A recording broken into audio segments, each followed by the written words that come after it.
So what do you think makes something a tale of our time?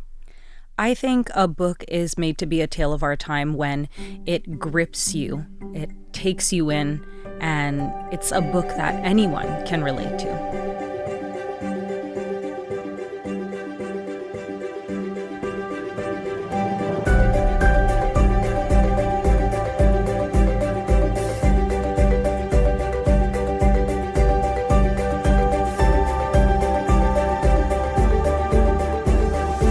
Hello, everyone, and welcome to Tales of Our Times. This is a show where we discuss the stories that move us, what makes them so meaningful, and why others could or should find meaning in them as well. This is not a spoiler-free show, so bear that in mind as you continue to listen. We tackle books, movies, comics, and more. Where there's a story, there's a reason to read. I'm your host, Amanda Stevens, and joining me today is my friend and returning guest, Kris St.Amour Denis. Yeah. Welcome. I'm so happy to be back. Yeah, thank you. Now, some people may remember you, but just in case, would you mind introducing yourself? Of course. So I'm Christine. I'm from Montreal, Canada. I've been living in Taipei for 2 years now. I'm a bookish girly who co-hosts a silent reading group with Taipei Mindful Gatherings. Mm-hmm. And so today, we don't have any special theme in mind. We're just talking about a book that you recently read, which I am excited to read about because it seems hilarious to me. So what is that you brought for us today? Yeah, for this final edition, I decided on a short novel that was part of the Goodreads debut darlings category challenge for July to September called Blob by Maggie Su. And so I'm excited about this because I know of the Blob from like typical 1950s, 60s horror movies. Yeah. And is this related to that in any way? Because if you look at the cover, it does seem to be like oobleck or goo, just like smashed onto it. Yeah. I mean, I guess there is like a horror / sci-fi element to the book, which is interesting because, yeah, the Blob is like, it's a gelatinous sentient blob that ends up becoming a man. Oh, my So, goodness. Yeah. It's a very interesting take. It's set in the real world. Okay. But because of the Blob's Not because of the Blob essence, existing. Yeah. It definitely gives it that kind of backdrop. Like a sci-fi thing, maybe potentially horror. Okay. Well, before we get started, I guess that does seem like something that we need to know. Do you think that there's anything else we need to know, or should we just dive right in? I mean, I was really drawn to the concept of this book because the female main character is a young Taiwanese American woman. And essentially the storyline is her love story with the Blob because the cover does also say a love story. Yes. So I was very intrigued with the premise of that book. So I guess don't pick a book just based on the cover, but this is definitely one that I would tell people, yes, do pick this book based on the cover. It's very It's a very interesting read. Okay. Well, I'm excited. So let's get into it. Kris, can you give us a summary of the Blob? Sure. So the female main character is named Vi, and she's an engineering student who dropped out of university and is now working at a local motel. And the Blob, this gelatinous goo thing, she finds in an alleyway behind a dive bar. You know, one night she goes out with a coworker. She's quite drunk. She's feeling lonely over her breakup with her ex, Luke, and she just decides to take it home. Inexplicably to me, it takes this Blob back home. Well, I mean, I think already by this point in the story, the reader can tell that Vi has difficulty navigating through her relationships, through flashbacks of her childhood, young adulthood with her family, her friends, her partners. So it makes sense that she wants something quote unquote easy to latch onto. Like it literally can't say anything because it only has a blob body. Did you and see like it two moving beady around? eyes. Oh, it has eyes. Yeah. Oh. Okay. All right, continue. So now I see a little bit why she would want to take it home. Yeah. She takes it home. She gives it cereal and water. She leaves it in her living room overnight. And, you know, after the first night, she sets it up in front of her TV. And, you know, since she lives alone, she kind of starts talking to it. And then she was calling it Blob, Blob, Blob. And then one day she makes a mistake and she goes, Bob. So the Blob becomes Bob. Yes. And is still living now. And this is over some period of time. Is the Blob changing, or is she just like talking to Bob the Blob? The book happens very quickly. So I think it's only over like a period of 48 hours that all this has happened. Oh my right? God. Okay. So like the first night she takes it home, gives it food and water, puts it in front of the TV. The next day she goes to work, comes back, it's watching TV, hasn't changed. Yeah, it's but a Blob. The TV's on a different channel. The next day after that, she's going around trying to clean her apartment, and she comically tells it, like, if you're going to live here, you might as well give me a hand. Yeah. And it grows a hand. Okay. So just a hand. I like love a that. blob Yes, body yes. and just a hand. Oh. But then she starts getting curious, right? And so she's like, grow an arm. So the arm attaches to the hand. And then she's like, grow a neck. So then Why it's like, would you start from okay, that's fine. Vi has her own thought process. so, you know, like she does kind of start observing it, and it'll grow on command. Right? So I don't think she says, okay, I'm going to make it my dream man. But she start like the wheels start turning, you know, and she goes into her room and she finds like posters of men that we've loved, Like you know, on boy TV, bands. Hollywood, Yes. all that. And then she finally settles on a picture of George Clooney from ER. Oh my God. And she picks it up and she said, grow a brain with this image, right? Basically as reference. And it just looks at her and like, wah, wah, nothing happened. Yeah. Okay. Because, I mean, you could grow an That's arm a or lot. a hand, but then like grow a brain is like, It's going to take a little bit more time. That one's not just instantaneous. yes, a little So, challenging. Okay. So that's how it started happening. It didn't grow the brain first. It started growing the midsection first. And then it went up. But like she didn't see it all happen, right? Because she has to go to work. She sleeps. So she's like, I'm going to wait on this. I'm going to sit on this while you grow this body. She comes back after a time and it finally has a head.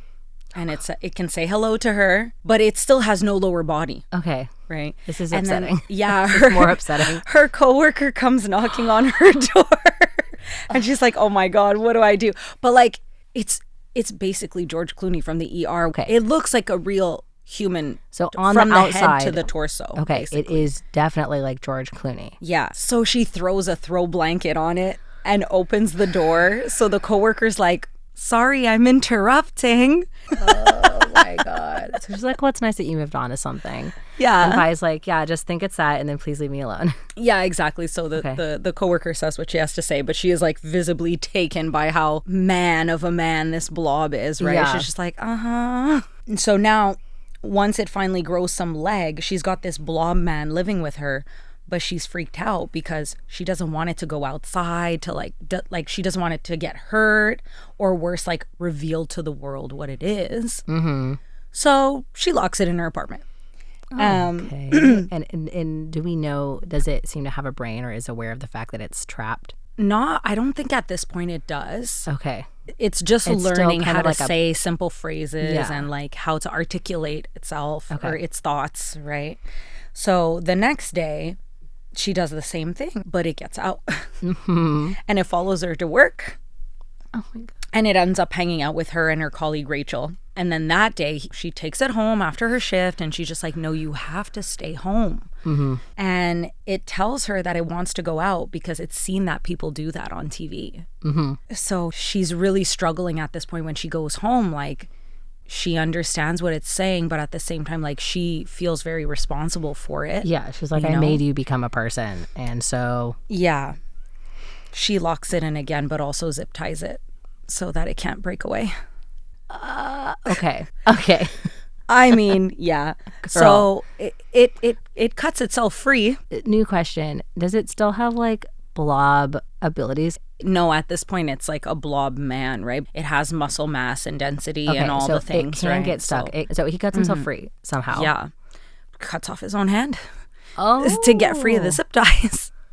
Wow. Does it bleed? Oh, yes. Quite a bit. You know, it I just gets wanna know it what gets happens. really upset because it tells Vi it's enslaving her.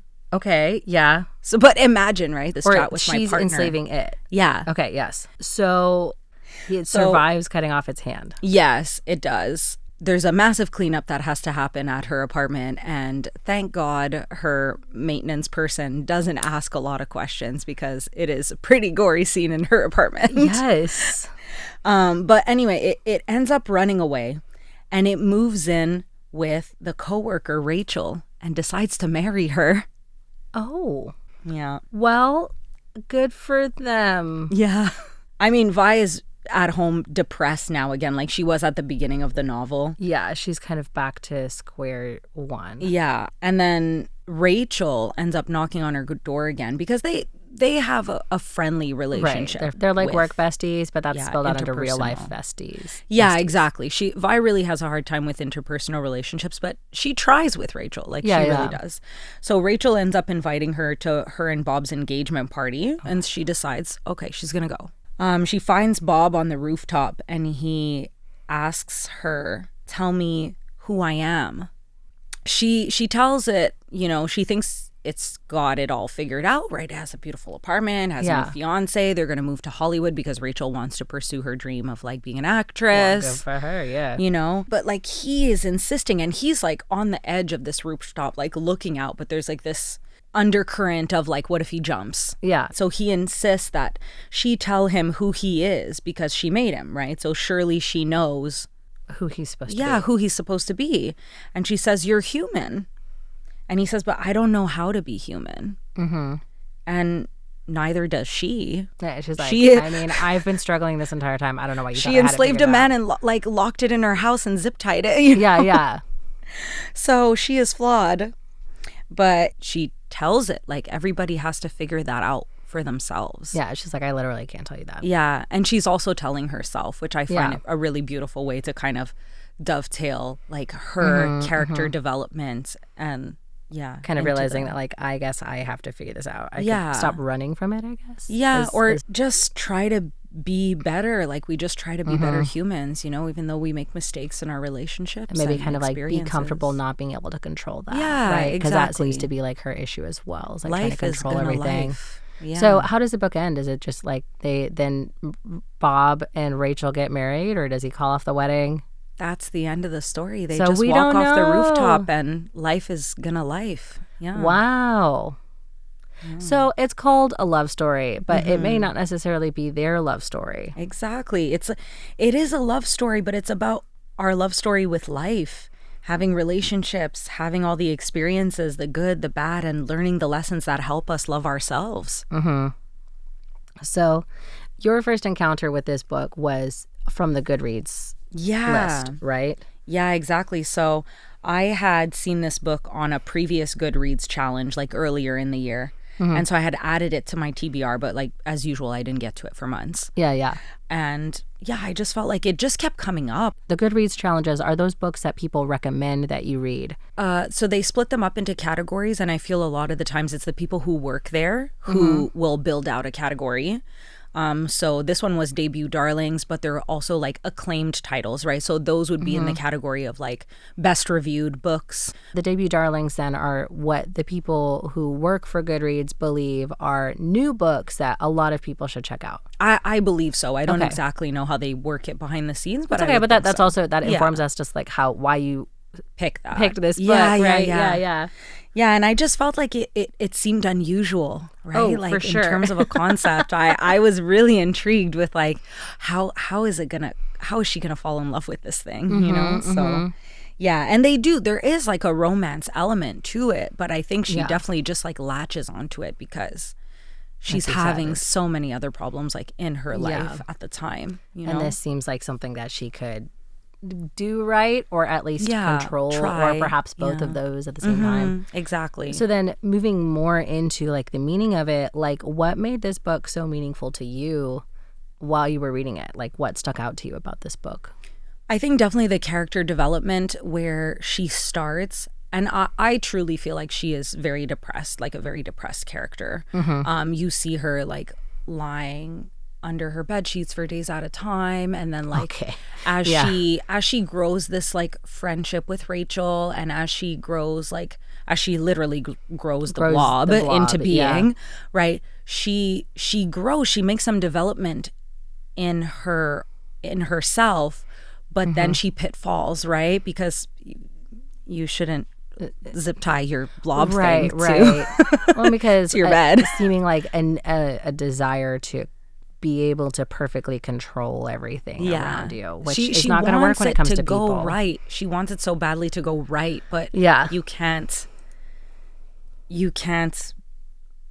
control that part. Like there's going to be an element, sort of like what you were saying before, but right, like there's going to be that element of randomness that you can never account for, and when you do, you're going to make yourself crazy. Yeah, you can't control even your pets. Like even if it was just a pet, if she had turned it into a dog, you can't stop it from pooping in your house or destroying your shoes or whatever, and the answer is definitely not to cut off its paw or something, right? Or put it in a tiny cage or leash it to the table. Like, so I think that definitely attracted me to the character, and just to keep reading, because I definitely like seeing the psychology of like character development and how I can apply that in my own life as well. Yeah, and interesting that she doesn't solve her problem at the end, but she perhaps identifies it, which is a good is an interesting, more nuanced way to deal with something. Like if you are reading it as depression, right? Sometimes that's not something you can solve. Yeah. But by identifying it, you can deal with it better. So that's an interesting way to look at it. Yeah, and I think it's very true to life. Like I don't necessarily like books when you get a specific ending, because then you're kind of pigeonholed into like that's the way it is, right? So like here we can make up our own ending. Like Vi does overcome her depression, and there is somebody that she meets towards the end of the book that gives like a little hope that she would find somebody that's better matched to her as a person, like personality wise and interest wise. Because like you see Luke in the beginning, like you kind of understand they weren't meant to be together. They don't really match. They weren't very well matched together. So I feel like the open-endedness of it is more interesting in that way. So then what meaning do you think that other people could find in this book? Or another way to say that is, what do you think makes this book a tale of our time? A recently debuted tale of our time. I think this is definitely a tale of our time because it's set in the real world, but there's that element of scientific element, right? Like sci-fi, like it could be real and this might happen, just like people like believe in aliens, or people believe in like the universe and energy, and whatever you believe, it all plays into your life and like how you bring yourself into the world and how you go through your experiences. And I think even though like we probably won't find a blob behind an alleyway anytime soon, we can definitely look at ourselves and say, like, question ourselves. Am I doing the right thing by this person? Am I being true to myself? Are there things that I can work on? And I think the answer is yes, like all the time. Yeah, kind of look at it as like a metaphor for potentially like growing a relationship, right? And like, am I doing right by this person, like you said, or like are there other steps that I could be taking that would make this relationship better for the both of us? Is this relationship potentially even right for the both of us? Yeah. Right? Like, and am I doing my best in this? So we're unfortunately out of time. Aww. But if you could give The Blob a one-phrase subtitle of your very own, what would that be? It would be called The Blob, a self-love story. Oh, wait, that's nice. The love story to self-love story. Oh, yeah. I love that. There's just a little extra you can put in that title. Oh, that makes the ending feel better for me. So, Kris, thank you so much for coming on the show. It was my pleasure. Especially, like, I wish you well in your future travels. Thanks for joining us during your time here. We had fun talking to you. I loved it.